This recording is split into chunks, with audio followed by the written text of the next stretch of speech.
Good morning, friends. Today we are going to see the experimental determination of lowering of vapor pressure. The lowering of vapor pressure is generally determined by the two methods, that is a static method and a dynamic method. First of all, as we know what is a lowering of vapor pressure, that we have seen P0 minus P upon P0, that is a lowering of vapor pressure that we have seen already.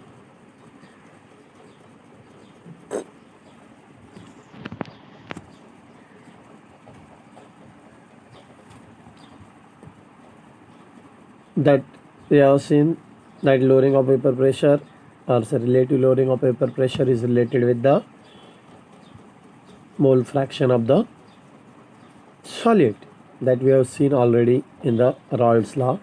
Now how we will determine that lowering of vapor pressure is there? There are, I said, two methods are there, static methods and the dynamic method. First of all, we will focus on the static method.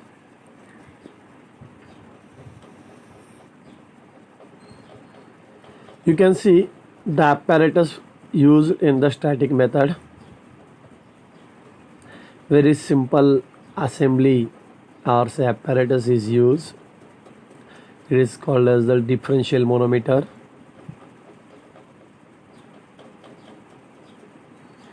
Apparatus consists of the differential manometer, which consists of the U-shaped tube. In between these two glass that particular vessels or say glass tube, you can see the one elongated tube is there which has the U shape. A glass tube is attached to each arm of the U-shaped tube. Glass bulb is attached to the each arm of the U-shaped tube. There are two taps, T1 and T2.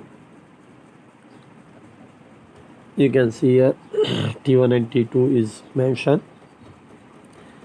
Attached to a vacuum pump. Upper is the vacuum pump. Then one arm of the bulb is filled with the pure solvent and the other bulb is filled with the solution of the solvent. One is consist of the pure solvent and another is consist of the solution. The taps T1 and T2 are open and the air inside the apparatus is removed by the vacuum pump. The difference in the level of the liquid in the two arms of the U-shaped tube read with the help of moving telescope.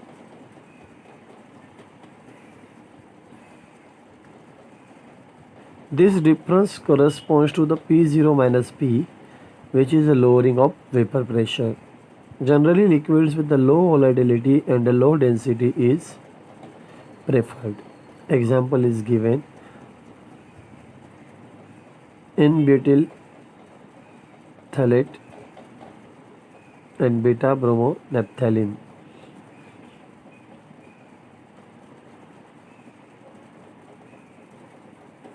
What is there? See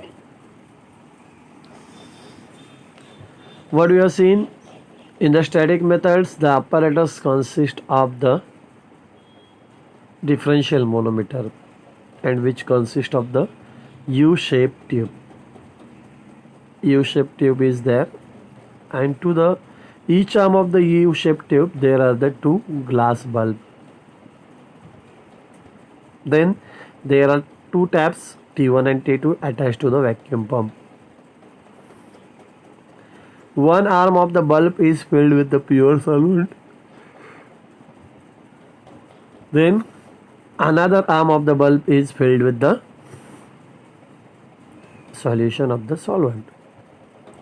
The taps T1 and T2 are opened and the air inside the apparatus is removed by the vacuum pump. The difference in the level of the liquid in the two arms of the shape tube read with the help of the moving telescope.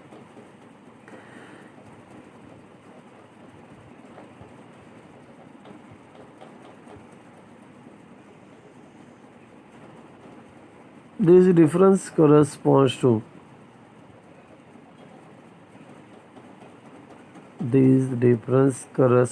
to P0 minus P, which is a lowering of the vapor pressure. Generally, liquids with the low volatility and a low density is preferred. Example is also given.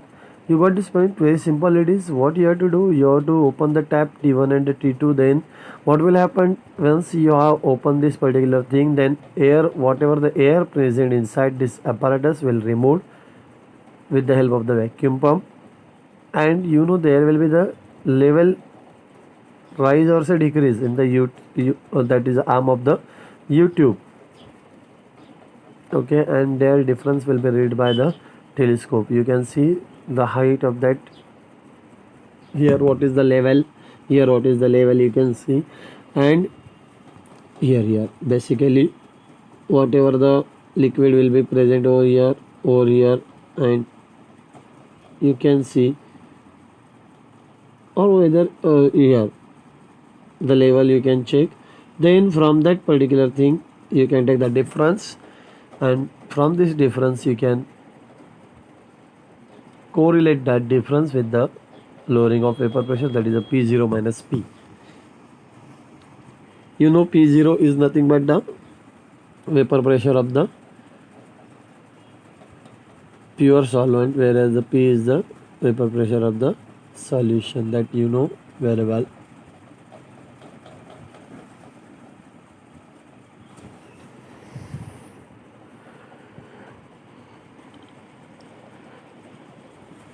You got this concept? It is a very simple concept. Static method. Very simple it is. Then the second method for the determination of the lowering of vapor pressure is nothing but the dynamic method. In the dynamic method, there are the various glass cylinders are there.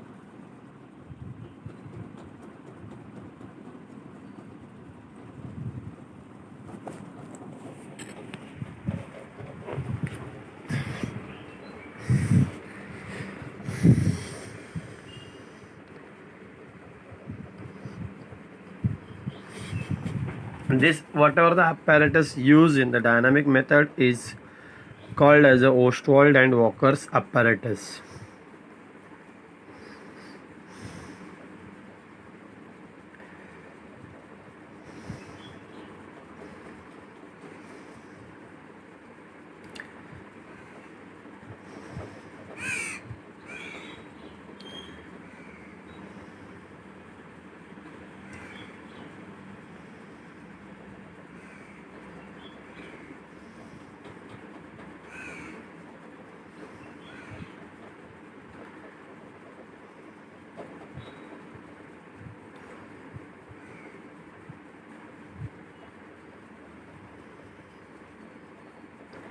In the diagram you can see there is a solution compartment, solvent compartment, and then after there is a calcium chloride tubes.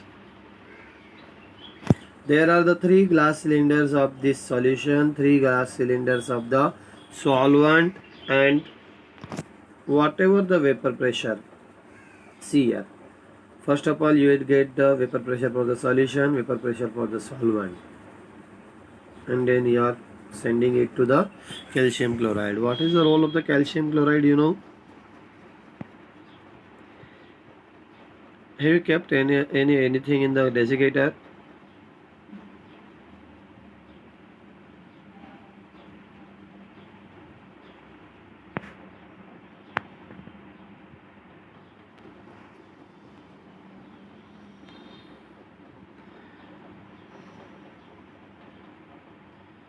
Adsorbent.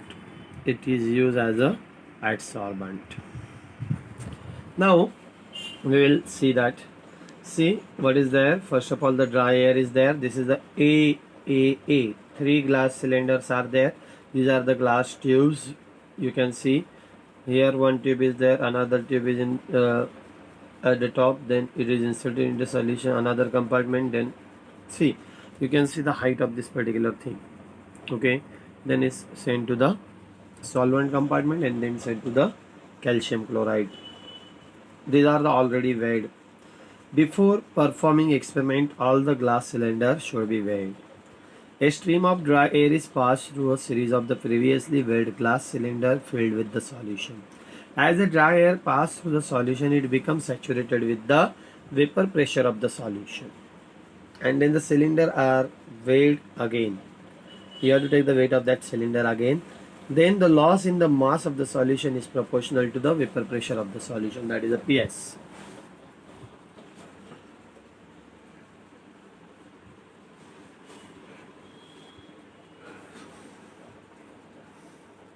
The air already saturated with the PS passed through a series of previously weighed glass cylinders filled with the pure solvent. As air passes through the solvent, it becomes saturated with vapors of the pure solvent. These cylinders are weighed again. The loss in the mass of the solvent is proportional to the vapor pressure of the solvent. Finally, air is passed through the series of U-shaped tube containing adsorbent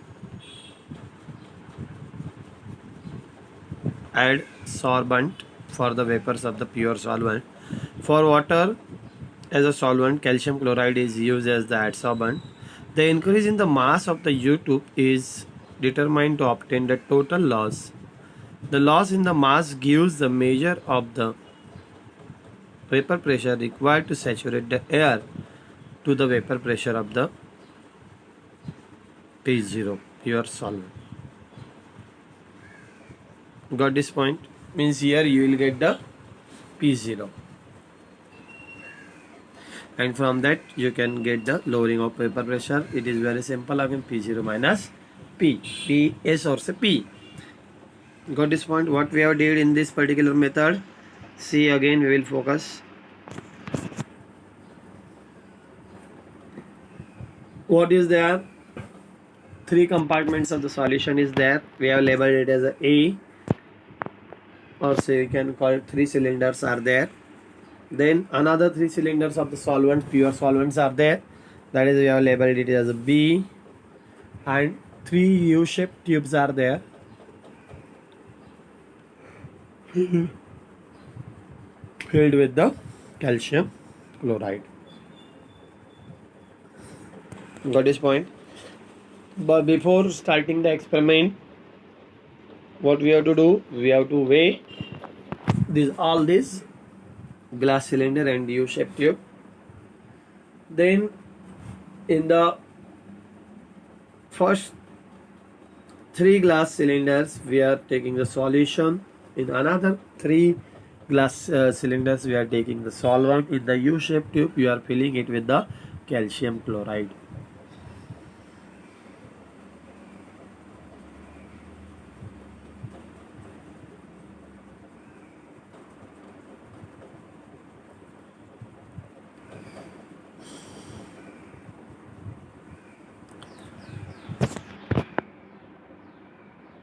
See, for your reference, empty you can note there, right?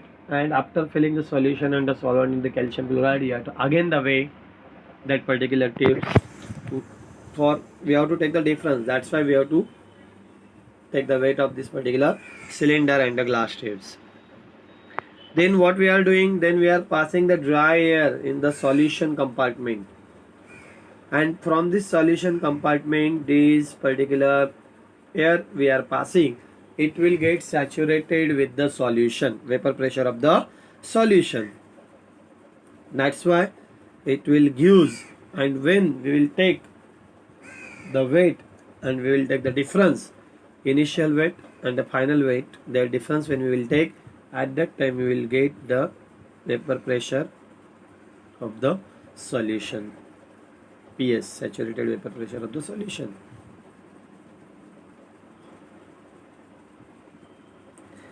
Then the air already saturated with the PS pass through a series of previously weighed glass cylinder filled with the pure solvent. As the air passes through the solvent, it becomes saturated with the low vapor pressure of the pure solvent. These cylinders are weighed again, and the loss in the mass of the solvent is proportional to the vapor pressure of the solvent. Finally, air is passed through the U-shaped tube containing adsorbent for the vapors of the pure solvent. For water as a solvent, calcium chloride is used as an adsorbent. The increase in the mass of the U tube is determined to obtain the total loss. Therefore, the loss in mass gives the measure of the vapor pressure required to saturate the air to the vapor pressure of the pure solvent. That is very simple. It is very simple again. These two methods are there, that especially we have to see that we have focus on these two methods. Out of these two methods, any one methods will come in the exam for the 5 marks. What is the Raoult's law? How you can determine the lowering of the vapor pressure using the, how you can determine experimentally the lowering of the vapor pressure. There are the two methods. Specific name will be given, or if the specific name is not given, then you can write any method. If the specific name is given, either write the static method or say dynamic method. At that time you have to write for that only, means static or say dynamic method. What is the difference? The very simple methods are there. First you have to draw the diagram, then you have to write the explanation. That's all. Diagram is having the marks, along with the explanation is having the marks. Got that point? Both the diagrams are very simple. In the static method, just you have to draw these two, that U-shaped tube, and U-shaped tube is attached to the two bulbs. At the two arms there are the two separate bulbs, one for the pure solvent and another for the solution. It is again the very simple that assembly. This is called as a differential manometer, and here the apparatus used in the dynamic method is nothing but the Ostwald and Walker's apparatus. You can write one line also. The apparatus used in the dynamic method is the Ostwald and Walker's apparatus. This one more point you can increase by writing this thing, because MCQ purpose of view, it is very much important. That's why I given this name. There we have used the differential manometer, and here we are using the Ostwald and Walker's apparatus. Got this point? It is very clear. You have to remember, you can write explanation on your own word. Don't try to mug up the things as whatever given in the notes. You have to remember in your own way. Then and then only you can easily remember all the part. Please try to understand and then keep it in mind that explanation should be in your own words. Then and then only you can cover the whole the unit easily. Otherwise, when you are writing as whatever given in the notes, then it is very difficult to cover all the unit. Please go through these particular two techniques, two methods very well. If you are having any doubt, any problem, you can freely ask. In the next lecture, we will focus on the next part. Again, I am saying here we have finished the one part, vapor pressure, or say Raoult's law, relative lowering of the vapor pressure is here finished. First of all, we will just here see lowering of vapor pressure, that is nothing but difference. Okay, and relative is nothing but a ratio. P0 minus P upon P. P0 minus P upon P0 is nothing but a relative lowering of vapor pressure, and the lowering of the vapor pressure is nothing but the P0 minus P, that is the lowering of vapor pressure. The next part of this unit we will see in the next lecture. Thank you.